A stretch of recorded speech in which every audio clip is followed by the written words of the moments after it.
Вітаю, дарагія гледачы! Багата хто з нас жыў, працаваў ці наведваў сталіцу Беларусі. Сёння мы паглядзім на Менск і пагаварым пра 5 яго асноўных пераваг з майго суб'ектыўнага пункту гледжання як урбаніста. А ў наступным відэа абмяркуем праблемы гэтага горада. Таму не забудзьцеся падпісацца на канал і націснуць на званочак, каб нічога не прапусціць. Пачынаем! Менск неверагодна кампактны горад для свайго насельніцтва. Прыкладна 15 кіламетраў з поўдня на поўнач і 20 з усходу на захад. Паглядзіце, якую плошчу займаюць іншыя гарады з такой жа колькасцю насельніцтва. Так, існуе Уручча і Шабаны, якія выходзяць за межы колавай дарогі. Але ўсё ў горадзе знаходзіцца адносна блізка адно да аднаго. Гэта палепшае эфектыўнасць лагістыцы, пошуку працы і жытла, гандлю, банальна доступу да асноўных паслуг і патрэб жыхароў. Так сталася праз тое, што Менск намагаўся датрымлівацца сваіх горадабудаўнічых планаў і не мае вялікіх прыродных перашкодаў, як рэкі, горы ці непрыдатныя для забудовы тэрыторыі. Колава-радыяльная схема мае свае мінусы пры насельніцтве больш за некалькі мільёнаў, як, напрыклад, у Маскве. Менску ж яна, на маю суб'ектыўную думку, пасуе. Такая шчыльнасць ідзе на карысць яшчэ і грамадскаму транспарту, якому патрэбна меншая адлегласць маршрутаў, каб пакрыць сабою увесь горад. І гэта наступны плюс Менску. У горадзе можна камфортна існаваць і без машыны. У 15-хвілінным доступе да метро жыве адносна вялікая колькасць мінчукоў, але не ім адзіным. Самая вялікая ў свеце тралейбусная сетка і аўтобусны парк папоўнююцца новымі рухомымі адзінкамі і маршрутамі. У тым ці іншым выглядзе існуе і трамвай з гарадскім электравіком.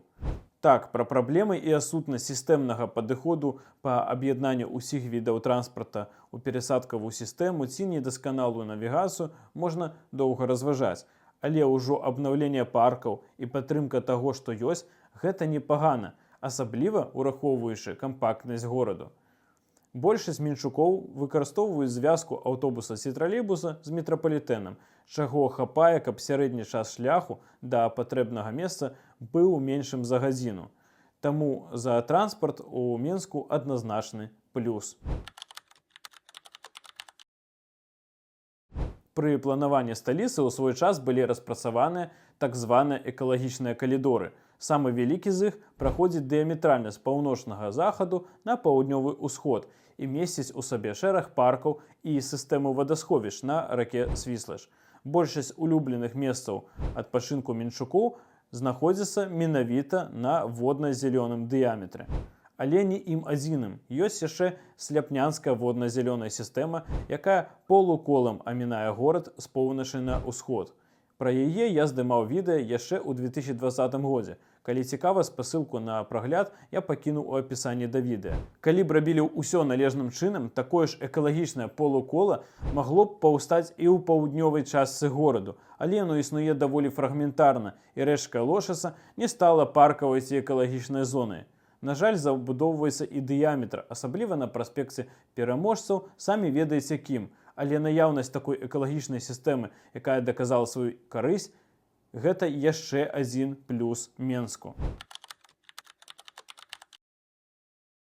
Файная архітэктура мае добра дапаўняць тое, што ўжо пабудавана побач, але часам існуюць і ансамблі.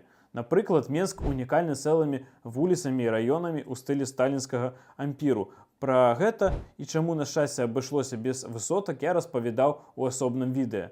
Сталіца мае вуліцы і раёны з адной архітэктурнай ідэяй, прапрацоўкай кампазіцыі, дамінант і гэтак далей. На жаль, усё часцей на цэласнасць ансамбляў у Менску кладуць вялікі бізнес-цэнтр Даны Холдзінг. І пра гэта мы паразмаўляем у наступным відэа. Але ўсё ж такі выразныя кампазіцыі, якія часткова захаваліся да нашага часу, добрая рыса нашай сталіцы.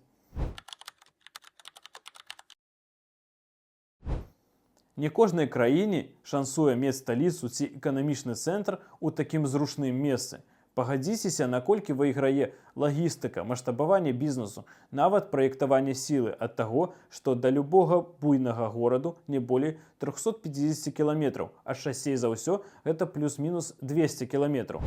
Напрыклад, цягнік Штадлер ЭПМ, які не ёсць хуткасным па ўсіх чыгуначных стандартах, давезе вас да Гомелю менш за 3 гадзіны, а да Бабруйску за 1,5. Шлях ад Менскай ратушы да Магілёўскай з коркамі ў горадзе 2 гадзіны 31 хвіліна, да Віцебскай 3,5 гадзіны.